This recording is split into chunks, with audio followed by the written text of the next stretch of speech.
for the trust, and I am really excited. It's been a great ride already, and I'm excited to continue all the great work that we've been doing with the City Council and the city staff, and I think that we've got just nothing but positive things ahead. I'm really excited. Thank you.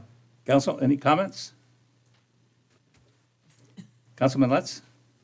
Thank you, Mayor. Well, Captain Hutak, I like saying that.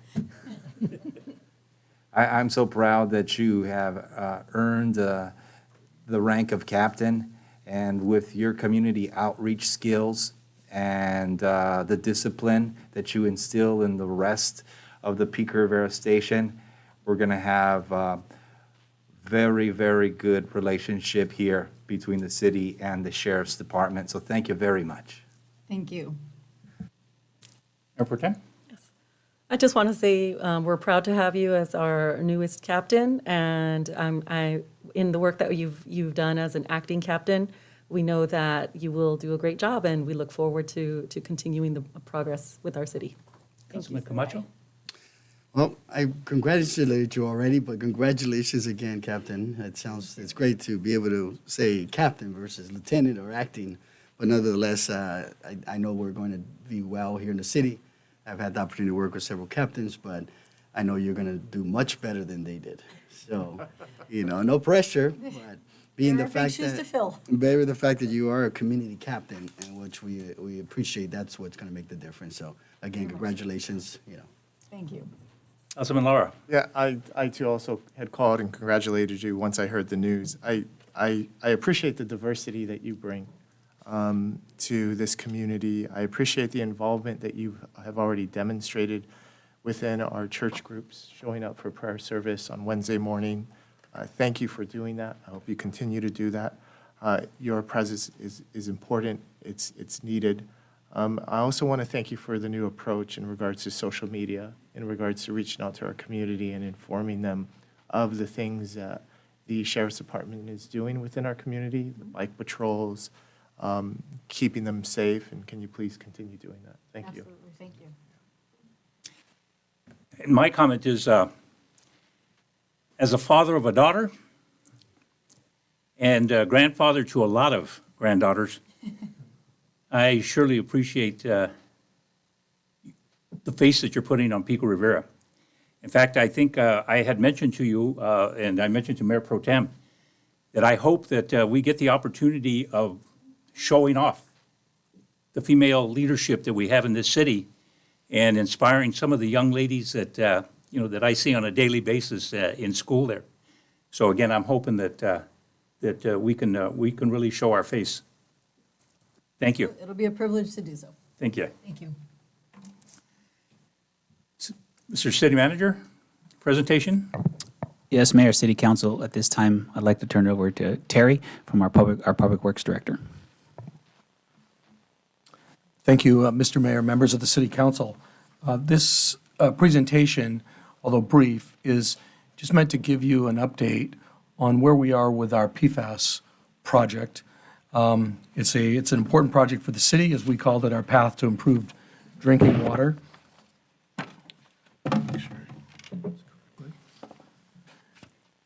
Those of you on council and probably staff have heard quite a bit about PFAS and the history of PFAS. But for those who may not have known the history, and for those of the folks watching, a brief history of PFAS. PFAS is a class of chemicals, right? There's a large number of chemicals that all can be called in the PFAS family. And over the last 50 to 70 years, many of these chemicals have been used in a whole variety of consumer products that we've all used on a day-to-day basis. And over I'd say the last few decades, research has come out to determine or to come to the conclusion that these PFAS chemicals, this group of chemicals, is dangerous not only to the environment but to human health. Many of these chemicals have been phased out of usage in consumer products, but the dangerous part of these chemicals is that they enter the environment and their half-life, if you will, is so long, in the thousands of years, that they have gotten the moniker of forever chemicals. They build up either in the soil, in the water, or even in the human body to the point where they never flush out. You never get rid of them. They just continue to accumulate over time. So again, more recent research has identified this as a serious issue worldwide and, of course, across the United States. And what we're talking about here tonight is our drinking water and our desire to maintain a clean drinking water system. The last few years, there has been a movement to decrease the levels of PFAS allowed in municipal drinking water systems. And for our more recent history, in May of 19, when the state of California Department of Drinking Water started monitoring PFAS levels, we did get a notice saying that our wells exceeded, in some cases, the allowable PFAS limit, which required us to make notification of the community. In February of that next year, the state then took the step to lower even more, tighten the levels of PFAS that is allowed in drinking water without providing some notification to the consumer. In July of 2020, the city adopted a water master plan, which identified a number of improvements in our water system that's needed.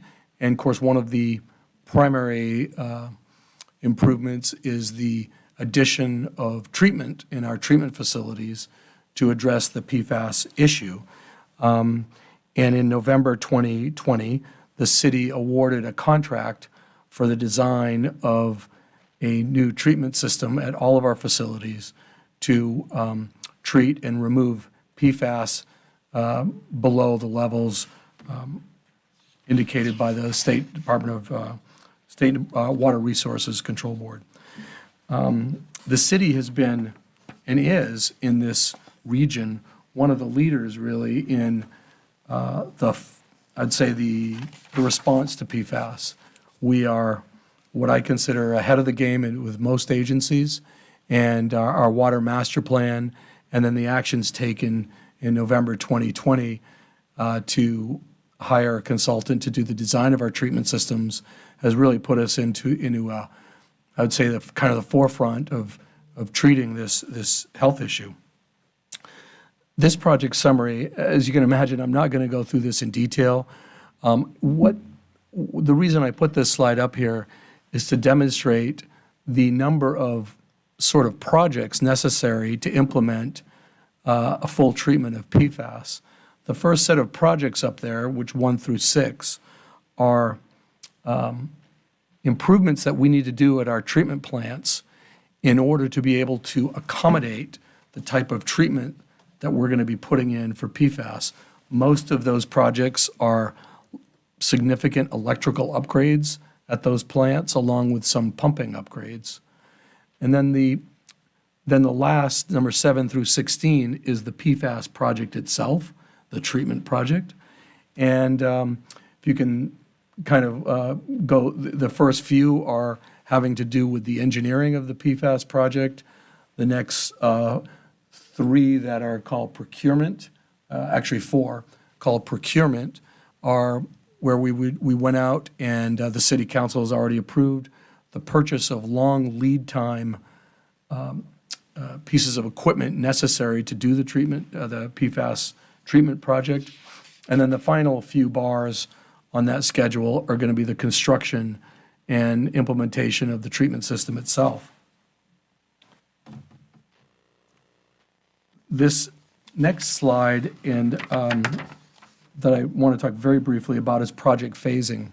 So the entire project is about a $14 million project, and as you can see on the left, the total project includes Plant 1, Plant 2, Wells 5 and 6, which are not located at plants, and Plant 3.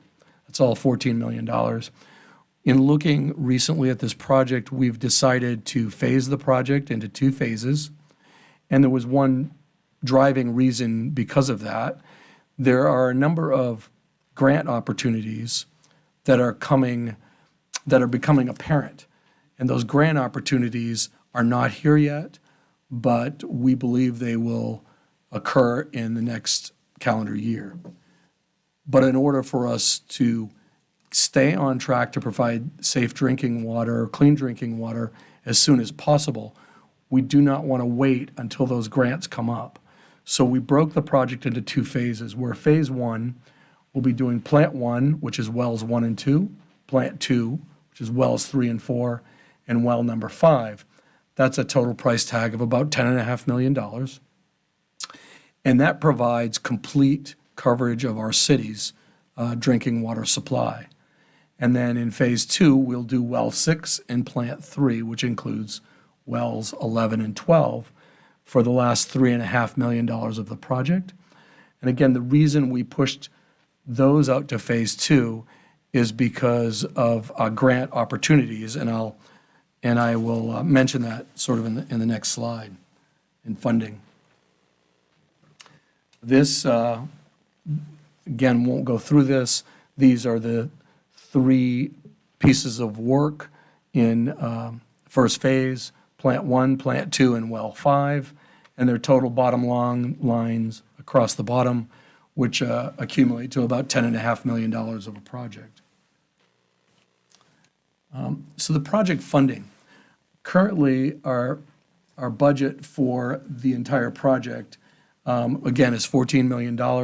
We have a commitment from WRD for $4.2 million. However, the good news about that is that at recent board meetings, WRD has reconsidered the amount of funding they would be able to provide to the pumping community who needs to treat the water supply. And they have increased their budget significantly in terms of the pool of money they're looking at to be able to award to members of the pumping community, of course, of which we are one. And they've also eliminated their $5 million cap, which they first had for any one agency. So whereas previously they were looking at about $1,000 an acre foot of funding, which got us to the 4.2 million, they are considering now a higher amount, although we are working with staff. We don't know what that amount is going to be yet, but we are hopeful that it's considerably more than the 4.2 million. So that's a work in, that particular grant, the WRD grant, is a work in progress, and that would be applied to phase 1. Then the rest of the money right now is water authority money of 9.8 million. However, where we have down at the bottom opportunities, I've talked about the WRD grant increase. There's also other grants available. We have an earmark that has been forwarded by Congresswoman Sanchez, and that is a $2.5 million grant at the federal level that is still in the process of being attached to the overall infrastructure bill. And of course, we don't really know when that will happen. And so our anticipation is our hope is if that grant were to survive all the process that you have to go through with the federal government, we would apply that grant to phase 2. If we were not to do phase 2, we wouldn't be able to take advantage of that grant. But holding part of the project off gives us the opportunity to take advantage of that $2.5 million grant. There's also other grants we believe that will be announced next year from federal and or state sources that we will be seeking as well. So we do have grant opportunities, and of course there's ARPA funds, and this council will make a decision over coming months as to where ARPA funds might be used in the community. This project is on the list of potential, and so that may be part of the funding picture as well. And really, that's the extent of my presentation. The project is super complex. From an engineering standpoint, it's very interesting, and it's going well. We've got good partners on the consulting side as well as on on the manufacturing side, and we will be going out to bid in the next, in the final quarter of this year, we'll be going out to bid and plan to begin the construction phase in the first quarter, January, February of next year. I'd be happy to answer any questions. Go around the dais here. Mayor Pro Tem? Thank you, Terry. This is wonderful news. My question is regarding the completion dates that you provided in the project summary. So pretty much all of the wells except 14, 15, and 16 will be completed approximately when? I know each one has a different date. So can you kind of give another overview of completion? Sure. Our anticipated completion is in August of '22. However, the last parts of that, we may be able to commission and begin operation before the actual completion date of construction, which takes some project closure time. But we anticipate August of '22 to be complete with this first phase. Thank you. Wonderful. Councilman Lara? Director Rodriguez, thank you for the presentation. So if we adopt this two-phase approach for cost-saving purposes initially, for the hopes of pulling further grant money later down the road, it's my understanding that we use Plant 1 and Plant 2 the most. That's correct. Yeah, Plants 3 and Well 6, we typically don't use them as often just because of some of the problems inherent with those wells. Yes, that's correct. Now, I just say, I don't know if it's because of the problems inherent in the wells. I'm not deeply enough knowledgeable about the wells themselves, but it is my understanding we don't use it as much. Got it. So with Plant 1 and 2, we'd be able to circulate and be able to provide water for this community. Yes. Okay. All right, thank you.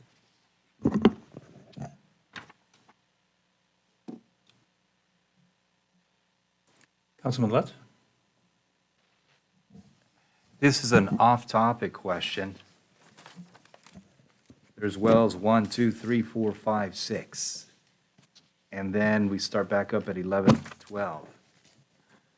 Just so that I know, and I know a lot of the public, we'd like to find out what happened to the wells that are in between numbers. Right.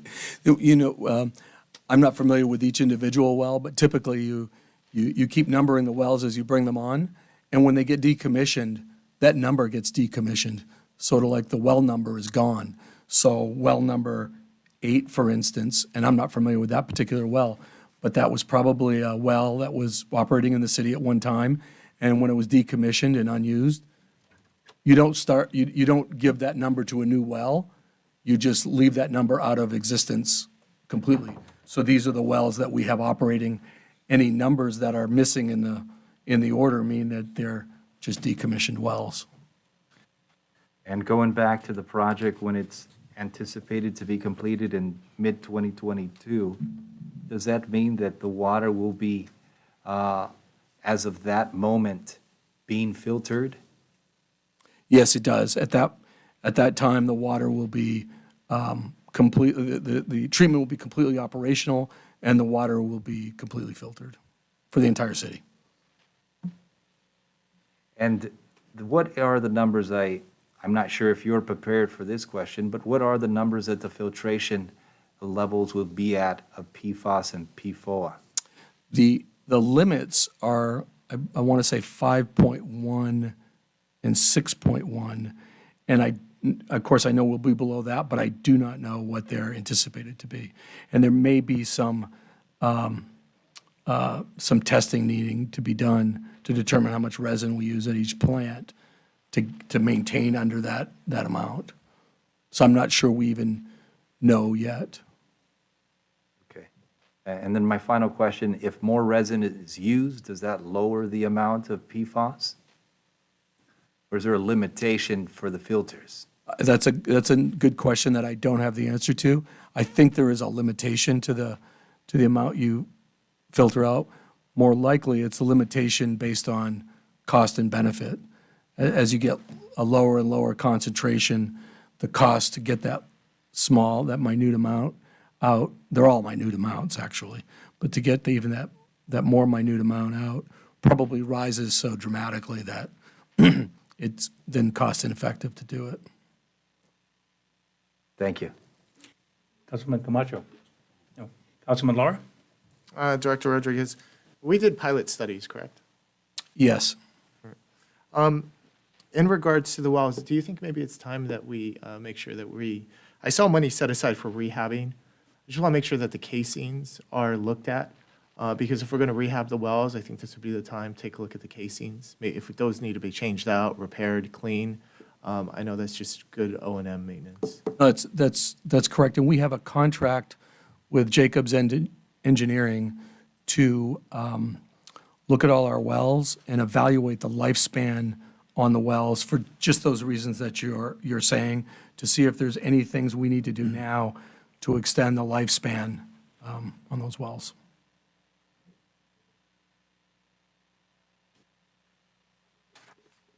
Other question? No. Oh, that's it. Any more questions? Then we'll move on to public comments. Written communications were received by Jose Sanchez regarding number 10, Rosemead Boulevard repair. Maria Aguilar, Omayon Mostafi regarding rent control. Ariana Garcia regarding Smith Park Pool. And Diego Rubacava regarding number 5, open meetings. Okay, the emails containing the written communications were provided to all city council members. Okay. Let us continue now to the consent agreement, or excuse me, consent agenda. I will go around the dais to see if you want to pull anything, Mayor Pro Tem? None. Mayor Camacho, Councilman Camacho. Councilman, I would just like to discuss item number 5. you're not going to pull it, you're just going to comment? Yes. Well, I have a couple of questions. I'd like some clarification to be given to the public. Well, then you want to pull it, Sure. Let's pull item number 5. okay? Thank you. Councilman Lutz? 14. 14? You want to pull 14? I'd like staff to give a little bit of a summary. Okay. So we have 5 and 14. Okay, do we have a motion to approve the existing? So moved? A second? Go ahead. All opposed? Okay, thank you. We can do that, can we? Yes. Councilman? Yeah, thank you. In regard to item number 5, this is in regards to Assembly Bill 361. I'd like city staff to talk about this a little bit because it deals with the public in regards to how they're able to give public comment to future meetings given COVID-19. Sure, Mayor, City Council. As you know, with this new Assembly bill, each jurisdiction will have to come back every 30 days to approve this resolution. However, with the exception that they have to provide public comment via Zoom or some type of technology. So that will be implemented at our next council meeting. Okay, thank you. Now, let's get this clear there. We're going to require a resolution every month? That is correct. Okay. In the And when are we event gonna do that it, the first or the second meeting? it would be, from this point, the second meeting. The second meeting. And Councilmember, City Manager, currently, the reason why we have to implement Zoom is because residents can only watch via online platform or the CTV channel 3. They cannot interact. That is correct. So we are offering Zoom so they can actually call in and interact. Yes, call and interact and in real time give public comment. Got it. I have a further question with that. Now, if we were to allow the public to enter and have the ability to give public comment in person, would we still need this resolution, or would we still need would we have to provide the alternative Zoom or computer call-in? I'll defer to the city attorney on that particular point. Certainly. Councilmember Lara, the AB 361 is, it allows public agencies that are governed by the Brown Act to continue to have remote meetings. If you allow members of the public to attend the meetings, now you're no longer taking advantage of that exemption. So then you'd just be required to comply with the Brown Act, which does not require a remote video. Okay, thank you. Are there no actions you want to take? So I'd like to approve this item. Second. Do we have a second? Okay. All opposed? It's passed. Number 14, Councilman Lutz. Thank you, Mayor. That's the Pico Park paving project award construction. Looks like there's 5 items there. And I'm just curious about the mini pitch part, which is the soccer field that's going to be coming to fruition for our residents, so I can get a little bit more explanation on when that's going to break ground. Sure thing, Honorable Mayor and Council. We are looking at probably breaking ground in December, and then a ribbon cutting probably the end of January, because it's a quick turnaround time once we do the groundbreaking. And so what has happened is, with the location of Pico Park, we found that the cement area had so many cracks in it that we needed to go out to bid to get the pavement redone. Mr. Rodrigue, our interim Public Works Director, can talk to you a little bit about that. However, because that took a little bit of time to go out to RFP to do, at the same time, we applied for a grant from the National Park and Recreation Association for $40,000 to help supplement this, and we received that grant. So in addition to the mini pitch you see here, we will be putting a new basketball court on the other side. So it'll be lined, it'll be beautiful. So and not only will we be bringing a mini pitch, we're kind of creating a new recreation amenity out there, like a sports arena. So it'll be very exciting for the community. Like I said, once we get this approved tonight, if that is your choice, then we will get this paving done, and then we will get the colors finalized, and then we will get it painted in December, and groundbreaking in December, and opening in January. That's our timeline right now. But Mr. Rodriguez, would you like to talk about the paving? Sure, thank you, Mr. Mayor, members of the City Council.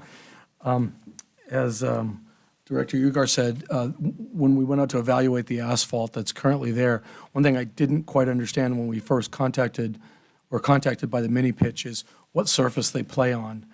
When we met them out there initially in the planning phases, we had thought that they put something down on the asphalt to play on. Well, they actually play directly on the asphalt, which is fine, but the asphalt condition out there was such that it really wasn't appropriate to use it for a mini pitch soccer surface, or frankly, new basketball courts.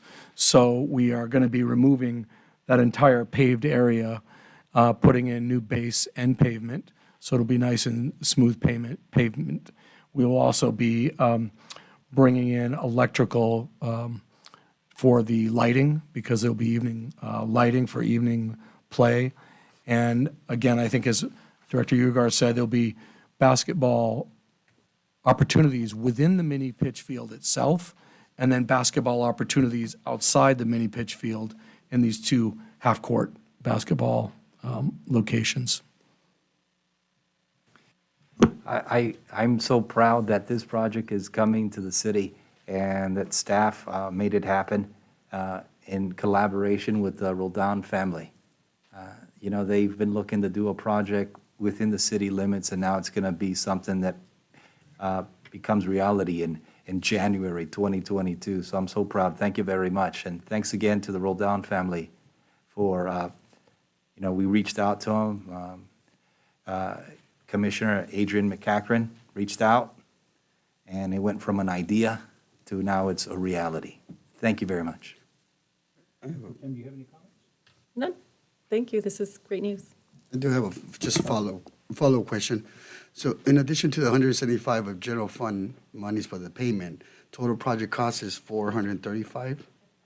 And what percentage are the city paying? Well, we're paying everything but the 40,000 that we received with the grant, So with the grant and the 40, so the city's. 395. So the city's putting out 100% of the project cost. Yes. Remind me again what the partnership is? Well, and right now, we don't have a partnership agreement. However, on October 26th, I'll be bringing a partnership agreement to you for approval with the Roldan family and with their sports agent, and that will be for a sum of money for an 8-year span of time. So, we're still in negotiations right now, so I'll be bringing that to you on October 26th, but it's quite exciting. I think it's great. I mean, any more additional amenities we can provide our community, such as this, provide the community options of play. I think this is great. Just want to get some clarity as to the partnership and the cost for the city. Yes, they're absolutely on board. The Roldan family is on board. Mr. City Manager, just for our neighbors, can you explain the Roldan brothers and what the plans are with this situation and with this? Yeah, sure. The Rodan family's the graduates of Rancho High School, famous soccer players, play for the Seattle team. I think the partnership would not only include a monetary contribution, but also instructional activities that would happen at the facility, including their presence at different times throughout the year. So we would have this facility, and they, as professionals, would come in and get Yes, training and That's part of what we're working on the partnership right now, but yes, it would be either themselves or somebody affiliated in the professional soccer scene that would come out to give instructional activities to our youth. would there be any monetary consideration? There will be. In exchange for naming rights, that is something that we're currently negotiating right now. Oh, so you're discussing, you're negotiating? Yes. Okay. Any more questions? Sure. I'd like to motion to approve item 14, Pico Park paving project, award construction. I have a second. Any question? All in favors? Aye. Aye. All opposed?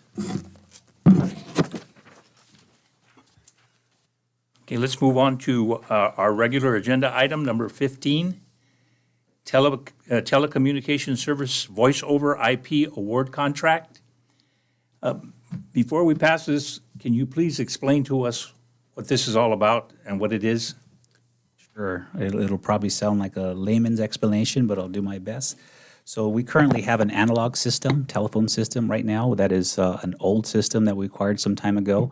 It often goes down and creates a lot of issues, not only for ourselves internally, but also our ability to service our residents.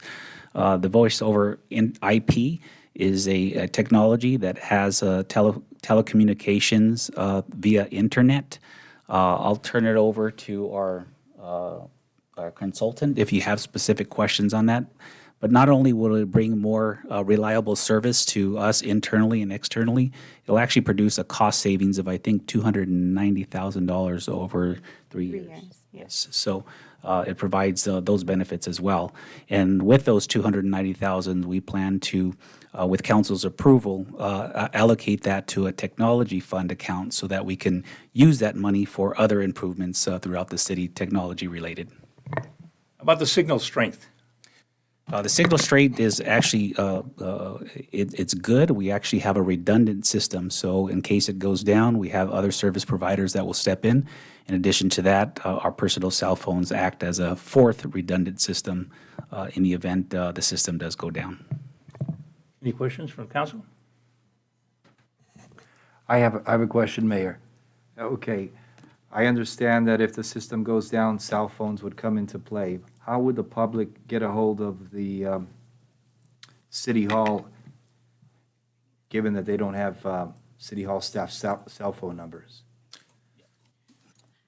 Good evening, Councilmember Lutz. Thank you for the question. So the way that this voice over IP works is that it pings to the phone equipment regardless of what it is. So whether it's the Cisco phone that we have at our desks or a city-issued cell phone, the city-issued cell phone would ring, the customer, the resident would still dial in the same phone number, and it would ring to the city-issued cell phone or to the, in case of a disaster, if the employee were to take the phone home, it would ring to that. It could also ring to the laptop. So it's similar to a Google Voice phone where it would just ring to whatever technology you have it hooked up to.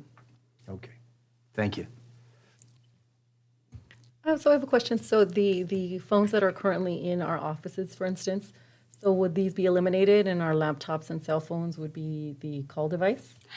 We would replace the current phones with another set of phones, Cisco phones.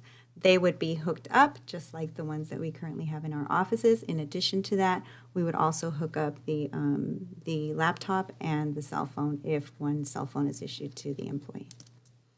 Thank you. And it's all included in the price for Log Me In.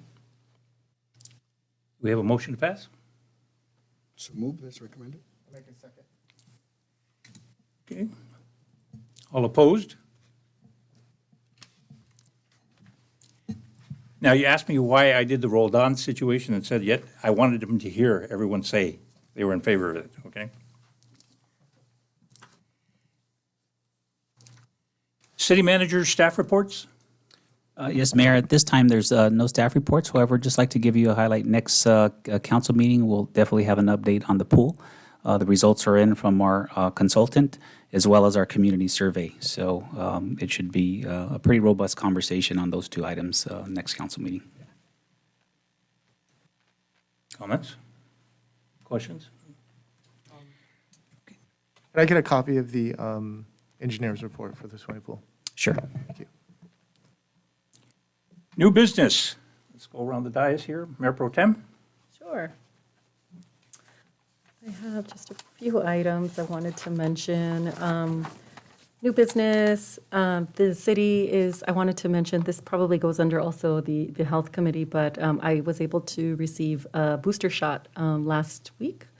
So not only is the city offering them on Tuesdays, but the El Rancho School District's offering them Thursdays. So it's been almost 8 months since I received the Pfizer vaccine, and I just wanted to share that I believe, I didn't want to get sick myself, and I have a 8-year-old son who is not 8-year-old. He's not eligible to get vaccines. So I received the vaccine, and I had no side effects, and I'm here and healthy, and I hope to stay that way. But I wanted to share that too with our community and our residents that it's important, and I'm sure my colleague Lara, Councilmember Lara, can share a little more. And then I wanted to share this might go, well, I'll share it now. I'm proud to announce that I was selected to be a participant in the Water Education for Latino Leaders.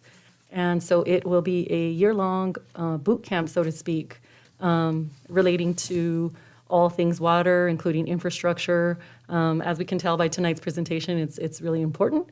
And so I will be participating in this educational project to better gather information, resources, and bring that to our city. So proud to do that.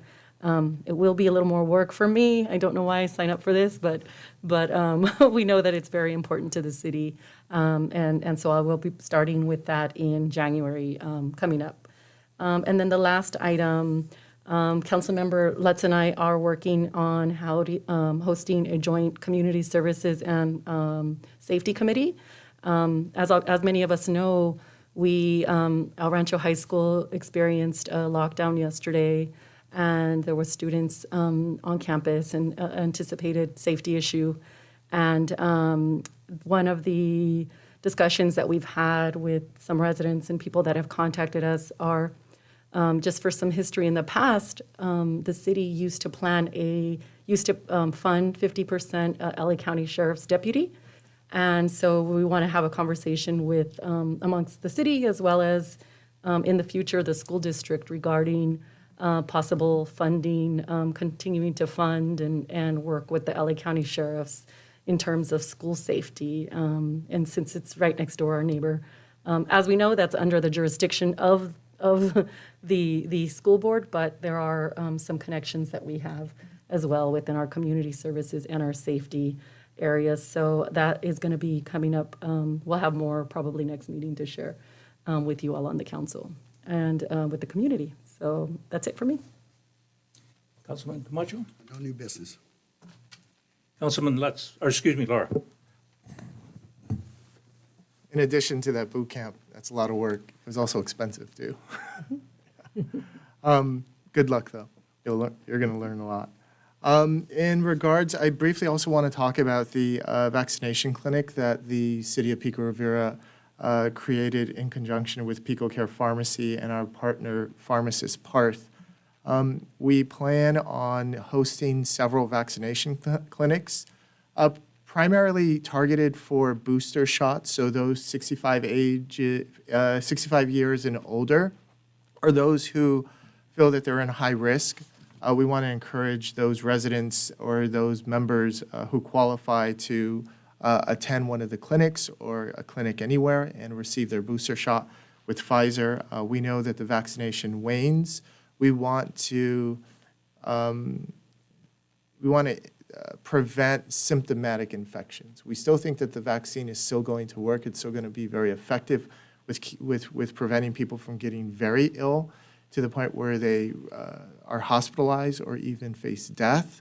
But the point is that when you decrease symptomatic infections, and you decrease the risk of transmission. So we want to stay on top of that. We want to make sure that our loved ones are vaccinated. When I walk around the ICU, we have about 7 patients. They're all unvaccinated. And when I see someone in their 60s or their 70s and they're on the ventilator and there's a really good chance that they're going to unfortunately pass away, I just think, where were their loved ones? Like, where were their children at? Where were their people? Why weren't they driving them down and making sure that they were getting vaccinated? It's not that the message is not out there. It's not that we don't have available vaccines. It's just maybe sometimes someone nudging you and saying, come on, let's go. You have to go get vaccinated. And taking that extra step with some of these seniors, some of these individuals who are most vulnerable. So I'm very pleased to announce that. They had great success today. I think the next step, I talked to Parth, I went by. I actually received my booster shot there today. I've noticed my cell service is much better after that. That was a poor attempt at a joke. But I want to give a lot of credit to city staff. I want to give a lot of credit to our Parks and Works director in terms of making sure that that was going to be followed through, setting up this clinic. I talked to Parth today. He's ready for homebound. I know we have a list. We want to reach out to those homebound members. He said that we plan on doing homebound visits on Thursdays. So if you can maybe just call 10 or get 10 who are willing to receive Parth and his team, he'd like to start out with 10, do a trial run, and then we can go from there. I think next week I plan on joining them and going out and giving vaccinations also. If you happen to be a nurse and you happen to be listening to this meeting, we're accepting volunteers. You can call Parks and Recs, and she can direct you to Pico Care Pharmacy, Parth.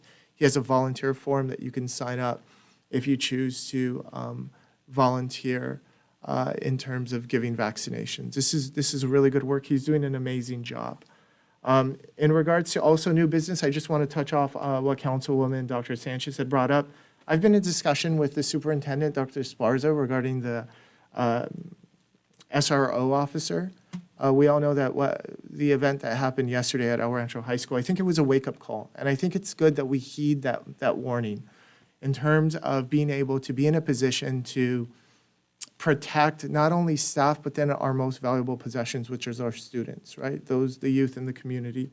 So in the past, this is something that the city had funded. And then past boards related to the school district, they were very resistant to having a school officer present. So that fell to the wayside. And there was no school police.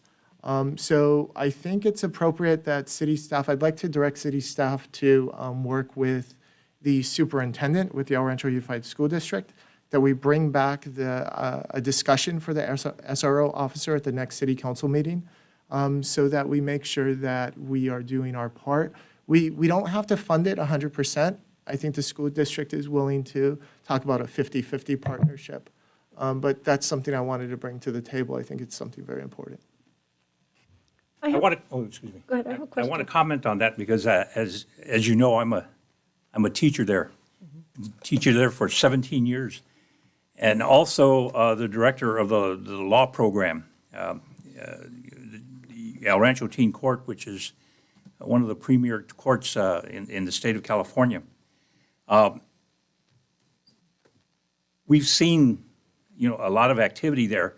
And one of the concerns that I had when I first came into El Rancho was the use of the sheriff, the overuse of the sheriffs. In fact, again, the way that classroom management was dealt with was, to call the sheriffs. And I just had a tremendous amount of students that could not enlist in the military or even go, get into a college because they had that on their record, okay? So we have to be very careful in terms of the way that we handle the situation. In fact, I think that it's appropriate that we have a discussion, the sheriff, with the sheriffs and also the district police there.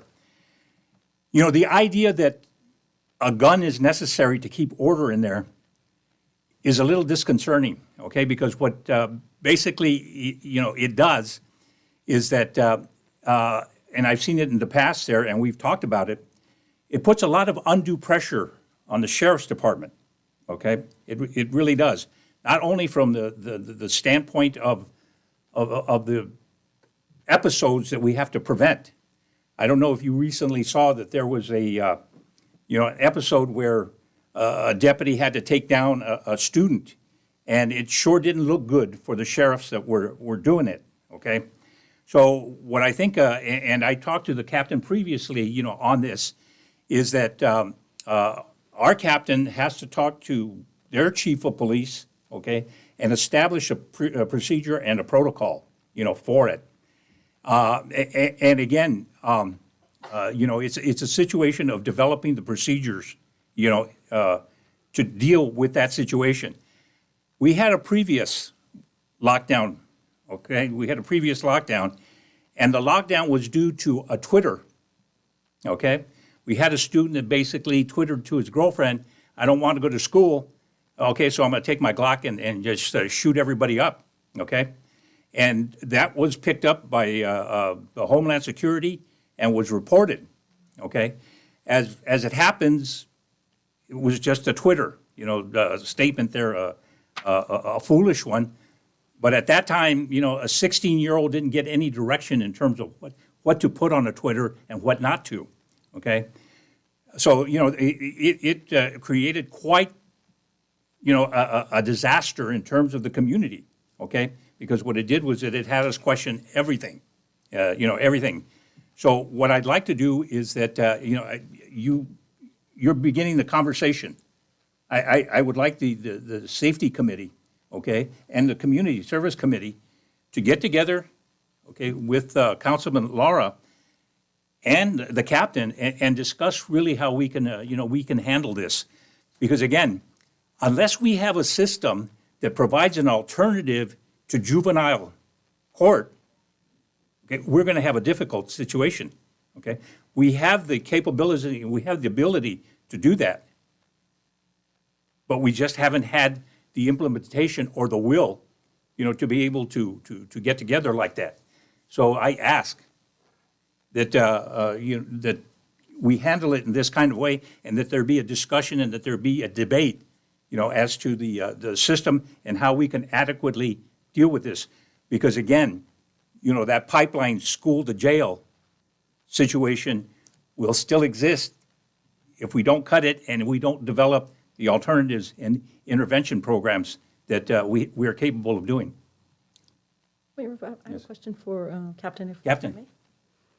Can you explain I know there's a difference between a general deputy and a SRO, the school resource officer. Can you explain, or is there any difference, and are there training, or how is this partnership in the past or presently done? Sure. So the school resource deputy is essentially a deputy sheriff. They go through the academy, they go through all the same patrol training, but the deputy is specifically assigned as the school resource officer to the school. That's their full-time job. Our school resource deputies, it's a program that we have throughout the county, so there is specific training that they get related to active shooter, up over and above what a patrol deputy would get. They also have additional training having to do with mental health responses, additional training with regards to the education code, which is a separate code. You know, we usually use most often the penal code, the vehicle code. We do use the health and safety code, but there is also a education code, and so they are versed on that as well. So the deputy that is assigned to a school is still a deputy like any patrol deputy that would respond, but they are contracted specifically to that school that has the contract. If that answers your question. Yes, thank you. I'd like to also add just one thing. There's, Mayor, recently the Board of Supervisors took over I guess, the approval of SRO officers in LA County. So it has to go through another layer of approval. Councilman Lutz? Mayor, I just wanted to remind the public that the jurisdiction of the school board, the schools, is of the school board. Now, we as a city will be very helpful in offering our resources, but after our conversation, speaking with the school board, after we have the proper meetings, we find out where their responsibility ends, or if there's lacking resources, that's when we can assist, and that's if the school board wants assistance from the city. We cannot be an overreaching body and say we're going to implement services when we haven't even asked the body that has jurisdiction over the schools decides whether they need help or not. So although we're very helpful, we first have to have the conversations, ask where their protocols are, and how we can assist. The schools are on the state, they're state property. They have their own school police. Mayor, if I may. Oh, Yeah, Councilman? I'm glad that we're having a conversation, beginning the conversation about this school resource officers, because I'm very familiar with it. As a matter of fact, we had, it's always been a 50-50 match for as long as I can remember, up until the time where past administration and board wanted to eliminate it. And I remember having the conversation and debate about how I opposed that elimination on the basis that I had many conversations with previous captains on the value of having a school resource officer. It's not necessarily a matter of having a gun presence that's going to do or prevent, but rather the information that is gathered and the intel and what can be prevented from activities or things happening not only in the school but outside in our community. It is our responsibility to take care of the entire city, not inside the school district, but I think we got to keep everybody safe. So I think having a resource officer that is there, seeing as what's happening and available, I think it's a big value to our community. When it was eliminated, and then they, a few years back, they decided let's go back and let's implement it, and we did.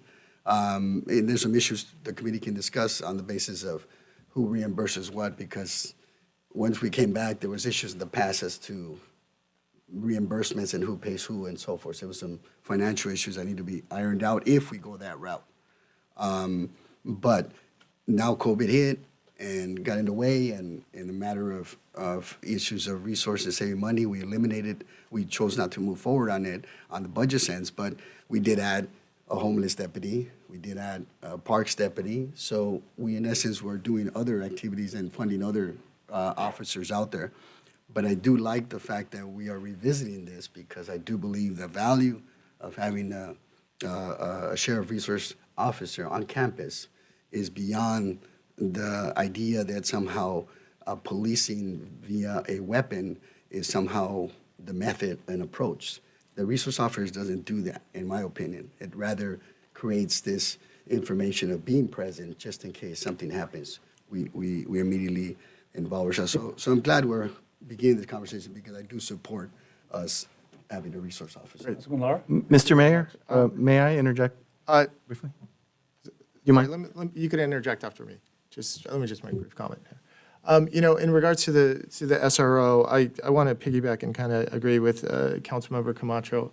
Thank you for that historical perspective on how the city has been financially responsible to some extent in regards to staffing a safety officer there. And I think the key is not so much highlighting the fact that they're present with a weapon, but I think the key is stop community policing and community policing with our youth. And not only just community policing, but also mentorship, right? We talk about that. And we talk about a positive presence of police officers within our youth. So I think it is appropriate. It's within our jurisdiction. It's something that we've historically have done. The city set the precedent doing that. My conversations with the superintendent and some of those board members, this is something that they want. I think they're just having a hard time enacting it. And I think this is a time where the city can show leadership and initiative by starting the conversation and then also being willing to put up monies if monies need to be put up. Thank you. And yes, you may interject now. Thank you, Councilmember Lara.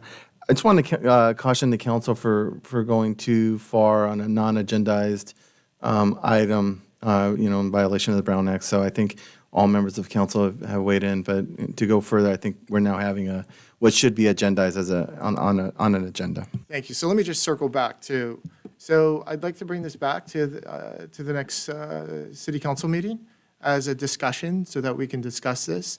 I'd also like to direct staff to start to open up some preliminary conversations with this staff there at ERUC in terms of what a budget would look like in terms of an SRO officer. If I could get a second, please.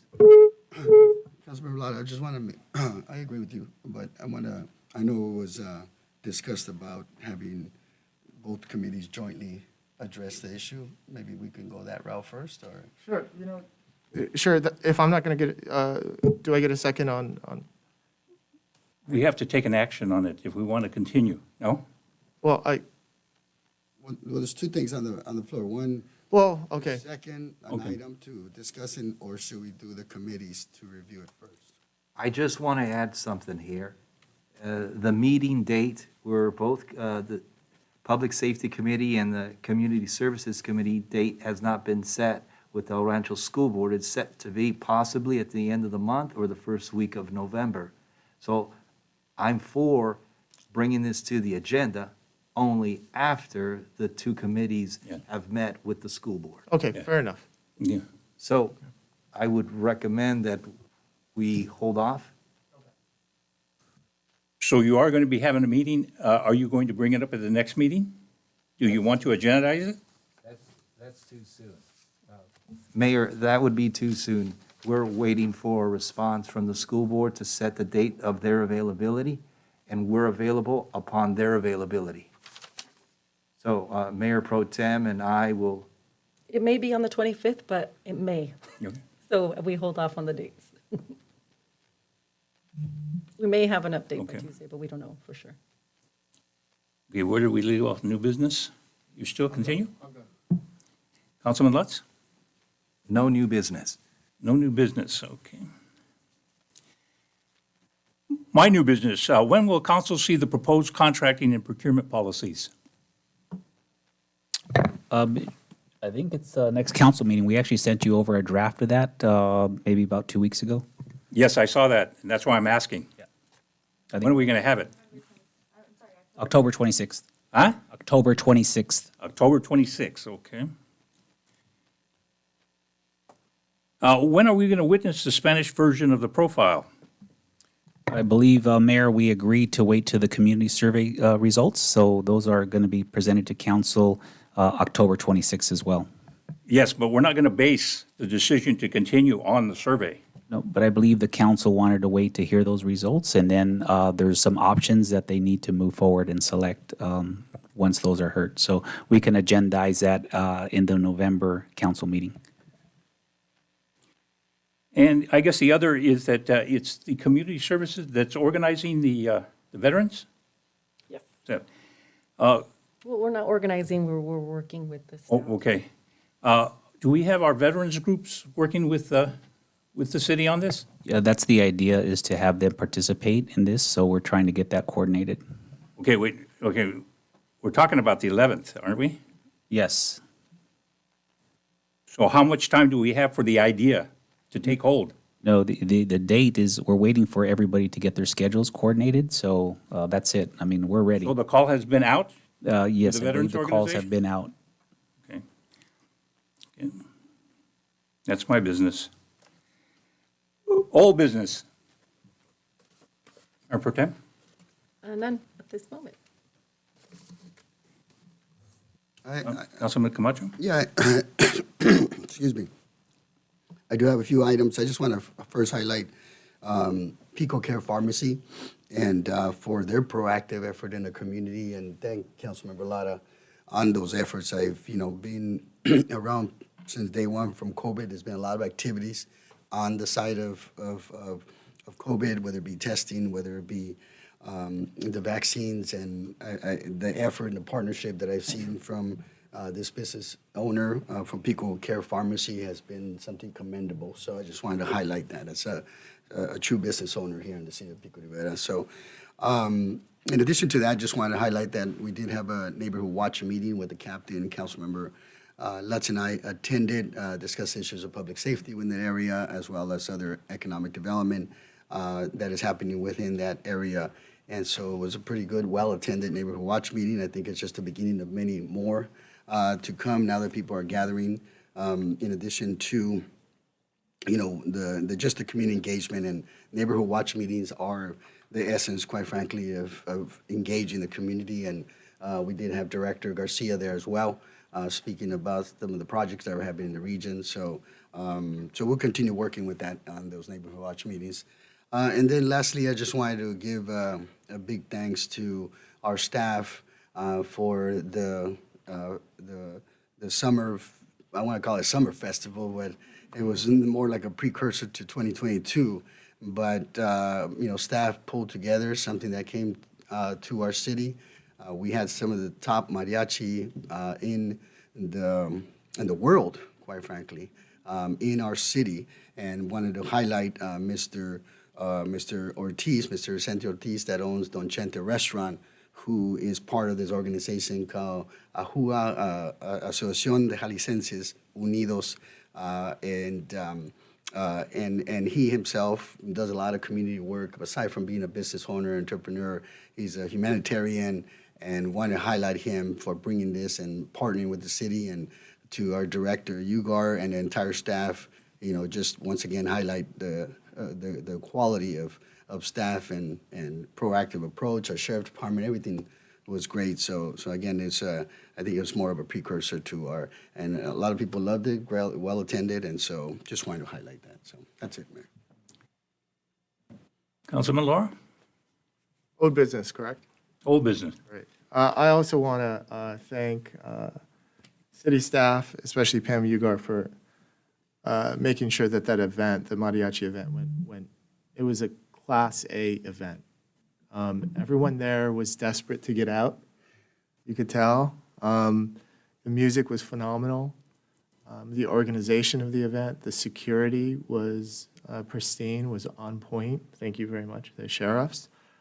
So thank you and that was such a short notice, right? You had 2 weeks? 9 days. 9 days to host that event. Well, it was very well done. Thank you. Councilman Lutz? I want to give my comments on the Mariachi Fest that was held. I really enjoyed the sound quality. The sound quality was tremendous, and I really felt like dancing, but I didn't bring my dancing shoes. To the city manager And to the staff, thank you for putting that on as quickly as you did. It's your experience that was allowed you to do that in 2 weeks. So again, your experience is what counts, and that's why we love you all. I also wanted to just summarize that Neighborhood Watch that Councilmember Camacho and I did in the north end of Pico Rivera by Beverly and Lehman. And we got to talk to the residents there and their concerns. Their concerns were addressed to us clearly, and we're going to see what we can do to help out, if there's anything that we can help out the community in that section. And for the public listening, if they'd like to do a Neighborhood Watch, please reach out to the city. And because I am chairing the Community Safety Ad Hoc Committee, please have your calls directed to me, and we can do another community watch in other parts of town, in the center part of town, or in the south part of town. If you're having an issue, please reach out to us so that we can go out and speak with you. And we will also have the captain come out with us. Sorry, Captain, I'm bringing you in on this. That was the first Here goes your evenings. What I'm here You for. get more work. Well, that's all. That concludes my old business. Thank you. Let me ask, we had a deputy that was assigned to the Neighborhood Watch. Will we continue to have? Yes, he's still assigned to he's the community relations deputy. So everything community relations, he's in charge of, Okay, including Neighborhood Watch. thank you. Mayor, if I may ask, one more comment on the fiesta. I was able to go to the Jalisco Mariachi Fest. There were 4 different mariachis, and we did come out in the Whittier Daily News. So I want to give kudos to our staff. Everything seemed wonderful, and I did like that there were other options regarding COVID safety. Some people were a little hesitant to come out. So one suggestion from resident was possibly streaming it also on the channel TV or online. That way they could watch it from home if they didn't feel safe or if they were at risk. And I really like that idea as well for a future event. And then secondly, it was wonderful because they had crafts for the kids where you can paint at your own separate table. They had an outdoor jumper slide that the kids would go in their own. It was outside, and they could go on their own with their own family up, or the children up by themselves. So I thought that was a great idea. But there were not enough napkins. They ran out of napkins, I think because people wash their hands more frequently. So napkins and that type of stuff ran out quickly. But it's great. I'm glad people were washing their hands. But I think we can keep doing these things if we continue to practice our safety, plan ahead, and we got a lot of kudos, more kudos than negative. But I think it was such a great event, and you did it under such short time constraint. So I want to give you all kudos. And that's it. We'll move on to the next intergovernmental agency meetings. Mayor Pro Tem? None? Did actually, I'm sorry, I attended via Zoom. We're still meeting via Zoom for the SASFA board meeting. And so the just general business, approving the budget. Pico Rivera does have a large usage of the food service. However, the people that are using that, I think they're getting tired of the frozen meals and looking to go back to congregate meal services like they used to go to the senior center, not the teen center, and get their meals, like hot meals. So that was a conversation that we had with the SASFA board. But Pico Rivera out of La Mirada, Whittier, and the other cities in Santa Fe Springs we have a large high usage of our residents using those services for frozen meals to be delivered that they're receiving. So that was my update. I think we're going to continue through Zoom, but I think we're going to have the same thing, allowing residents or other people to call in. So we're going to continue being virtual. That's it. Councilman? No. Councilman Lara? Yeah, I attended the Southeast Water Coalition meeting. We had 2 presentations. One I'm going to bring back to the next meeting because there's a few slides that I think it was a presentation by Matt on a water reclamation project that they're going to do, and it involves tying in with a water plant in San Gabriel Valley. And it could potentially affect us in terms of where the water pipes that are traveling north can intersect, actually cut through our city. So I'll bring some slides. I think it'll be best if I hold off until then, just so that people can visualize and see exactly what they're trying to do. The second presentation was by Mark Grajeda for the Pico Water District. He talked about the process that he went through, or that his water district went through, in regards to negotiating with WRD. Initially, they were offering them $2.4 million. I think they ended up with somewhere in the realms of closer to $5 million for their PFAS water treatment. He talked about the back and forth that they had to do legally in regards to the contract. The initial terms were not very favorable in regards to the water district, but then they continually pushed back further, and it opened up the floodgates to where, not only, as was reported by Director Rodrigue, WRD increased their cap. They got rid of the $5 million cap for a water agency. They want to increase, I think, from $20 million to $30 million, if not more, the overall clean drinking water fund that they have. They realize that water districts such as ours require a greater amount of money than they initially thought, as they see estimates, as they see the projects come in. I know the Pico Water District, as was mentioned by Director Rodrigue, we are ahead of the game, given some of the advanced work that has been done regarding hiring consultants who've done the schismatics. So it's just a matter of turning in our finished product and saying, this is exactly what we want to build. This is how we want to build it. We think that it's going to be able to produce. Ultimately, the goal is non-detect for PFAS in our water. So that's the ultimate goal. Based upon the pilot studies, I think we can get there. Councilman Lutz?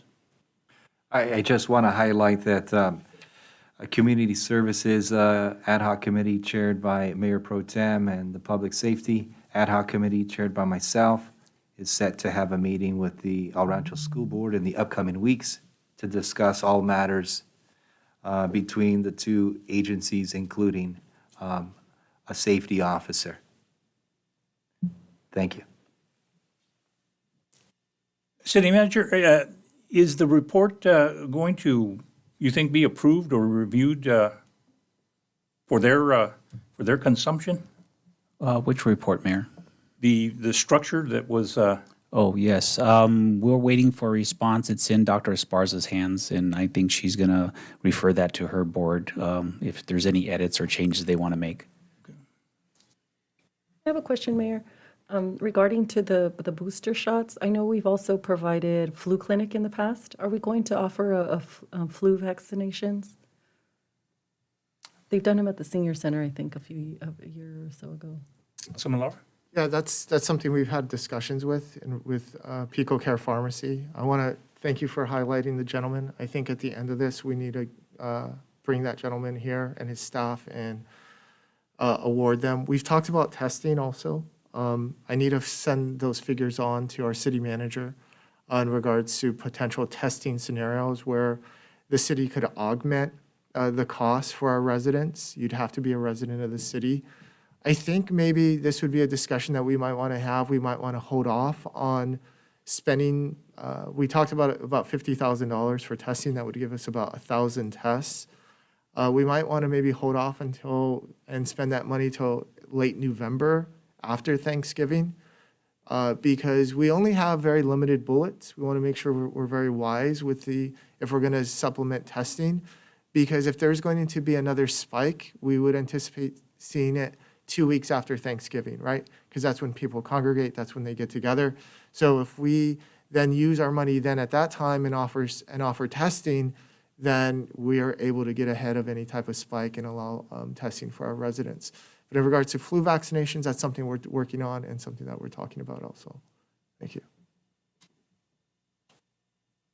Thank you. Okay, my meeting had to do with the Council of Governments, and we had the opportunity of having Sheriff Villanueva, speak to the council. And again, the discussion was a little coincidental to what was occurring here, because one of the issues that he spoke about, and which is fantastic, is that he is working on trying to develop with us a system where juveniles right now, even to get into teen court, have to get into the system. They're cited, they're put in probation department, and they're put into the system, okay? Now, the benefit of the teen court is that if they go through successfully, their record is expunged, okay? But you still have those individuals that, again, have to go to the system to get any type of service. What he is talking about right now, and he wants to use Pico Rivera, he talked about Pico Rivera, in developing a program where the youth do not have to go into the system, okay? They're diverted from doing it. They're cited by the sheriffs and dealt with the structure that we have here. And again, that avoids them getting into the system altogether. Now, from the vantage point of the youth and the community, that's fantastic. That's a fantastic opportunity, for our city, particularly if we could launch it. Okay, and again, it fits into the areas that that we need to cover there. So I just wanted to mention that, and Captain, that was something before you were Captain. So it was it was something that something was discussed. The other item is that in this particular section here, I think it allows me to ask the question, and this is primarily from a resident who had what I would consider a serious question in terms of the ethics of the city. And I had a chance to speak to the city manager about this. This resident established that we are contracting with a company, or we intend to contract with a company where our previous or our current staff was previously employed there. Could you please address this issue? Is there a conflict? Is there an ethical conflict? No, the company we're contracting happens to employ this former employee. She worked on projects here in the city. She decided to go. She's a former employee? Yes. Oh, okay. And she decided to go into the private sector. We happen to contract with this firm. There's a familiarity with a lot of the projects that she's been working on. So there's no conflict. Okay. No, his concern was that he thought that she was still employed. No. Okay, so she's not. Okay. Thank you. I want to close in memory of Mary Gardner, former council member and Mayor Garth Gardner's wife, and Ruben Longoria, veteran of World War II? Mayor, I'm not sure. He was 86 years old. He's 86 years old, yes. Okay. Mr. City Attorney, can you take us into closed session? Certainly, Mr. Mayor. On tonight's closed session agenda, the City Council will consider the following. We have item A, which is conference with labor negotiator. This discussion is authorized under Government Code Section 54957.6. The agency designated representative is the city manager, Steve Carmona, Human Resources Director, Ryan Hudson, and Interim Assistant City Manager, Garcia. The employee organizations are the following: Service Employees International, Union Local 721, Full-Time, Part-Time, and Director Units, and Confidential Employees Association. We also have item B, Public Employee Evaluation. This discussion is authorized under Government Code Section 54957, subsection B, subsection 1. The title is City Manager, and that is all for the closed session agenda.